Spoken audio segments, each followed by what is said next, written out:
Hi Booktube, I'm here today with a very late video. It's my January wrap-up and my February TBR, but better late than never. I read 40 books in January. That includes a couple comic books. But yeah, I think I looked at it, if I remember, it was like 28 physical and ebooks and 12 audiobooks. So yeah, if you want to know the breakdown there. But I'm just going to go through my top 5 favorites because I'm not going to go through all 40. So yeah, let's see. These aren't ranked in any order. This is A Place Beyond, Finding Home in Arctic Alaska by Nick Jans. And this is one I read late in January. And this is about a man who, when he's quite young, I think it's just out of high school, he goes to Alaska on like a quest to find himself, and this is like a bunch of short essays on what it's like to live in like a little small village in Alaska, like up in the tundra area. And so it's essays on going fishing, hunting, his snowmobile breaking down, and the like the tools and the education. He had to learn everything about how to fiddle with all these things, like a generator to heat his little one-room house, and what his parents think of him living there. And so after reading this, I looked him up, and I guess he's a very prominent author in Alaska. And he's written many books, and so there's a couple others that my library has that I'm going to be reading in the future. And then I have a couple books in like cold climates. This one is The Simple Wild by K.A. Tucker. This is the first book in that series. And this is also kind of set in Alaska. It's about a girl who grew up in Toronto. And her father is in Alaska as like kind of like a bush pilot. And so she's been separated from him since she was 2 years old. But she goes back to reconnect with him because she finds out that he's sick, and so yeah, she wants to see him before he passes. And so yeah, it's like her. It was a really funny. Why this book made it onto my top 5 list is because of the humor. Because she is very much a city girl, and she goes to this place where there's no shopping mall, there's very little internet, there's no Starbucks, and so she's constantly overwhelmed with the lack of her day-to-day life that she has in Toronto.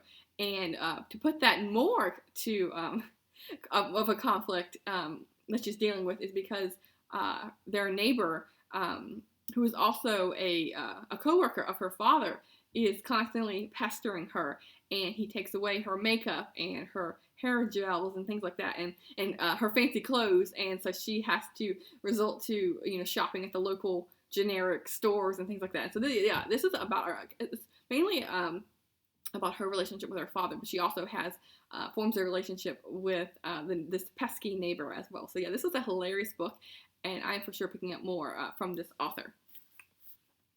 And then another one that made it to my top 5 list is, if I can get it into frame here, is Margaret E. Murray's Two in the Far North. And this is also about Alaska. I knew nothing about Margaret E. Murray before reading this. I was just looking up Alaska books that my library had on Kindle, and this one came up. And so she and her husband were both prominent biologists of her day, and there's actually awards named after her, and there's like national sites that you can go visit from her home and things like that. And so she fought later in life for preserving a lot of Alaska. And so yeah, this is about her growing up in Fairbanks, and how her mother, who grew up in Seattle, did not enjoy, at least at first, the experience of living, because this is back in the early 1900s, and so the mother had a hard time adjusting to life there with like no running water and things like that, before the city was built. But the daughter, Margaret was just enraptured by everything in Alaska, because it was like an adventure, when you're a kid. And but she never really lost that sense, because when she became an adult, she met her husband, and he was a biologist going all over Alaska. And so for their honeymoon, they go way out on this these snow sleds with the dogs, and are looking for elk, and then like following like their migration patterns. And they like when she has the baby, and when the baby's 8 months old, I think is when it is the age, but it's still a very young baby. And so she takes the baby along with her, canoeing way up along this river in the middle of nowhere to track birds that are migrating up north. And so yeah, she doesn't let being a mother or a woman stop her from entering this field that back in the 1920s and 30s was not as acceptable as it is today. And so this is all about, and then later in life, her going back to Alaska in several different times. And so yeah, this was just a great book. Let's see, and then the last two for my top five. This is This Land: How Cowboys, Capitalism, and Corruption Are Ruining the American West by Christopher Ketchum. And this is like I was mentioning before when I did my wrap. This is just like a shout of anger at what is happening with Christopher's when he goes out exploring the West. He loves the West. You can feel that through his emotion, but he through his writing. But he's just so very angry. And I wish I had several quotes that really caught my eye, but I don't have a physical copy, so I can't show it to you or read them. But maybe I should make a Word document so I can talk about these quotes. But yeah, he's just so angry, and you can really feel that through reading this about the corruption that the government has done, and just how through the branches of government, how if you're on the land, you see what's happening, how people way up there are really disconnected from the land, and it's all about not just the government, but how the cattle owners, how they destroy the land. And so yeah, this is if you're interested in the American West, I think this is a really good book for current day what's going on. But it's not all angst and not angst, but not all anger and hate about the government. But yeah, there's a lot of love in here as well for the land. And then a more cheery note is my favorite romance. Well, the other one's romance too, The Simple Wild. But this is Debbie Burns' My Forever Home. This is the third book in the Rescue Me series. And what made this onto my list is that the dog, the Malamute here, has his own perspective, his own chapters in this book, which I thought was very creative for a romance book, because the two main characters get their own chapters, but then intermingled in there is the dog's perspective. And so this is all about how the two main characters come together in trying to get the stray off the streets and provide it a home. And so yeah, this was just a very lovely book. I've read the other two books in this series, and I'm planning to read the fourth one soon, because the whole thing prompting me to read this was I saw the fourth one came out and it's at my library. And so yeah, this was just a great book. And so now moving on to my February TBR, I forgot to mention during my New Year's resolution that, well, not New Year's resolution, but my plans for 2020 is that I am participating in the Booktube Prize. And for this, I signed up for both the nonfiction and the fiction category. But for the first round, I was nominated for judging some of the nonfiction books. And so for that, I have, let's see if I can find them here, because I request them all from my library, so I'm just going to read them whenever they come in. So looking at that, these two books are ones that I'm going to read in February, and then I just have 3 more to read, because one of them on the list I have already read. And so this is Say Nothing, A True Story of Murder and Memory in Northern Ireland by Patrick Radin Keefe. And back in 2019, I actually tried to read this on audiobook, but the narrator was really good. It has this really Irish accent, but it was too distracting. The narration was just too good, where I wasn't able to focus on the book. So ever since then, I've been meaning to read this book on the Kindle. So this being on my list that I have to read, I think by March 30th, it just prompted me, okay, I need to pick it up now rather than later. And let's see if it says anything. I don't even know much about the book because I only got like a chapter in it when I listened to it. But this says it's 1972, and Jean McConnell, a 38-year-old mother of 10, was dragged from her Belfast home by masked intruders, her children clinging to her legs. They never saw her again. Her abduction was one of the most notorious episodes of the vicious conflict known as the Troubles. Everyone in the neighborhood knew the IRA was responsible, but in a climate of fear and paranoia, no one would speak of it. So 5 years later, in 2003, 5 years after an accord brought an uneasy peace to Northern Ireland, a set of human bones was discovered on a beach. McConnell's children knew it was their mother when they were told a blue safety pin was attached to the dress. With so many kids, she had always kept it handy for diapers or ripped clothes. And so this is that story of, the IRA keeping it secret, and what happened with the mother, and I'm sure what's happening with the children as well. There's that one. And then the other one that I'm reading for the Booktube Prize is one I don't know anything about, I haven't heard of it. This is Everything in Its Place, First Loves and Last Tales by Oliver Sacks. And here's that cover. And I'll have to read you a brief description because, like I said, I don't know anything about this one. It says, Oliver Sacks, renowned scientist and storyteller, is adored by readers for his neurological case studies, his fascination and familiarity with human behavior at its most unexpected and unfamiliar. It's about his myriad interests through his characteristic compassions, erudition, and luminous prose. Okay, so yeah, it doesn't really say much about it either, I guess. But we'll see what I think of this one. And what I like about judging for this prize is reading books that I know nothing about. And so like I said, I signed up for both fiction and nonfiction because nonfiction I read a lot of. And I don't know how many I read in 2019 for 2019 books, but I read quite a few. But for literary fiction, I don't know, it's like very hit or miss for me. I don't read a lot of literary fiction, so I thought, this would be a great way for me to read some of them. And then for the Newbery Prize and runner-up that I'm working on, I'm in 1924 right now. So I'm going to read 1924 and 1925, and that's 3 books, because one of them my library didn't have, and so I don't want to pay to get it fixed. It did. At least these early books have really, really bad reviews, and so I don't always trust reviews, but when it's when everyone has a consensus of like 1 or 2 star or sometimes 3-star books, then I'm like, and just reading the description of them, like I can contest that for myself. Reading the and I've been reading these in order, and like the first in January, I read quite a few stinkers, and I DNF'd quite a few stinkers as well. So anyway, this one is The Frigate by Charles Boardman Hawes, and this looks like, for me, like a pirate story. There's a description here. It says, a terrible accident forces an orphan to flee London in fear for his life.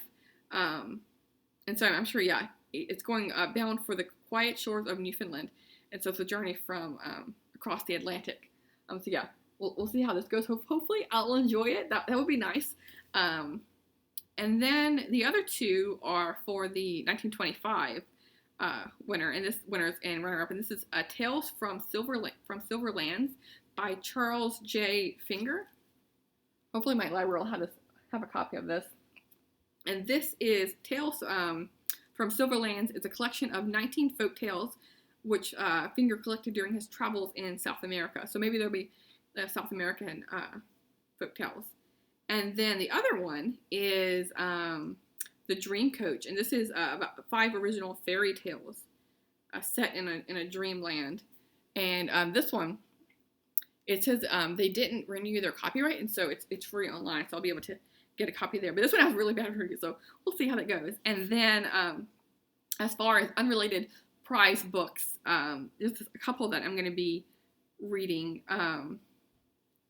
Is The Hidden World of the Fox by Adele Brand. This is a book I've been meaning to read, and I put a hold on it way back when, and my library finally gave it to me as a loan, and so I'm happy to. When I saw it came through, I was like, okay, I have to read it right away, because normally when I get a book, because because I have a lot of like holes on my library, and I get a lot of copies in, and so I normally read them according to when they're expiring. So if I have a book that it expires in 5 days, I'll read that before reading a book that comes in that I have like 3 weeks on. But this one I'm going to read right away.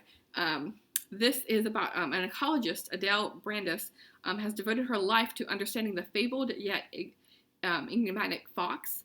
Now she reveals their secrets in this extraordinary portrait of our most remarkable wild neighbors. And so I love reading books about different animals, and a book about just one animal in particular. And I haven't read any books about foxes. I've read books that include foxes, but yeah, so I'm hoping to learn a lot about this creature. And so yeah, I really like the cover as well. And then let's see, I have Cold Nose, Warm Heart, and I picked the cover doesn't match, and so let me find, there it is. Let me get the right cover on it. It has this cover of a beautiful dog, and this is by Mara Wells, and this is the book I saw over at Sarah at Stephen Books, and so when she was talking about this book, I just had to get it. It's just so cute, and this is the first book in the Fur Haven Dog Park series, and this is a poodle, a black lab, a chihuahua walk into a dog park. And it says, all Caleb has to do to redeem his family name is take a rundown Miami Beach apartment building and turn it into luxury condos. Easy, right? Unfortunately, that would also turn the local dog park into a parking lot, and the neighbors aren't having it. Caleb is faced with outright revolt, led by smart, beautiful building manager Riley Carson and her poodle Lulu. And so I'm sure it's the relationship between those two and just the dogs. I love books about animals, and so yeah. This one I couldn't pass up. And then 2 more ebooks that I'm planning to read is reading the Three Musketeers finally, because another goal that I'm having, I want to focus on throughout this year, is reading books that have been placed on my TBR for quite a while, like many, many years. And this is one, outside of Goodreads, I wanted to read it forever, and I just never have. I read Alexander Dumas' Count of Monte Cristo. But I haven't read this one, and so yeah, I'm going to be reading it finally. And then the last ebook that I'm going to be focusing on, these are all the books I'm reading this month, but it's the ones I really want to get to, is The Winter of the Witch by Catherine Arden. And this is the 3rd book in her trilogy, and I think it's a trilogy at least, or maybe a series. I'm not sure, but I've read the first 2 fairly recently, and so I want to finish this one up before I forget what it's all about. It has a really pretty cover. And the main character, I don't want to give anything away with the story, because it's like the 3rd book in the series, but the main character has these like powers of being able to see kind of like fairy tale creatures in her world, and she's like the only one in this world that's able to there are people in her family. There's a few people, but she's like the predominant one that's focused on the story, who is able to see them and interact with them, and it's kind of like religion and like Christianity versus these like old-timey worshiping like figure, like I can't think of the word I'm thinking of, but yeah, like idols. That's what I was trying to think of, kind of like that. And so it's like these people, most people in the cities at least, are putting more of their focus on Christianity instead of these folklore fairy tale creatures that they used to pay attention to. And so I can't think of exactly what I'm trying to think of. But yeah, so that's kind of like the gist of the story. And so I know sort of. Yeah, this is the 3rd book in the series, so I won't say anything about it too much. But yeah, I'm highly looking forward to this one. This is an anticipated read. And so then the other 2 books are physical books. And this one is A Witch in Time by Constance Sayers. And this is the book I got for the Booktube Prize, the Booktube Meetup. And so this, I saw it's coming out in February of this year. And so since I've never read an ARC before, and I just happened to pick this one up at the meetup. So yeah, I might as well read this and give a review for it to kind of participate in Booktube in a way with the ARCs. And so this says, a young witch is cursed to relive a doomed love affair. Through many lifetimes in this haunting debut novel perfect for fans of A Secret History of Witches, Outlander, and The Time Traveler's Wife. And so, yeah, there's that one. And then the other book is Beowulf by Seamus Henney, translated by Seamus Henney. And I have never read this. I just picked this up at a local thrift store, and so I want to get to it right away. And this says Beowulf is a narrative of the adventures of Beowulf, a Scandinavian hero who saves the Danes from the seemingly invincible monster Grendel, and later from Grendel's mother. He then returns to his own country and dies in old age of a vivid fight against a dragon. So yeah, there's that one. I love this cover. And there's a couple of highlights in here from like a student or something, but hopefully it won't distract me too much. But when I saw this copy of it, this translation, I just had to have it because I've been meaning to read Beowulf forever, and yeah, this is the edition I wanted to read it in. So these are some of the books I'm reading in February, and some of the books I read in January as well. Let me know if you read any of these books, what you think of them, and I will see you soon. Thanks, Booktube.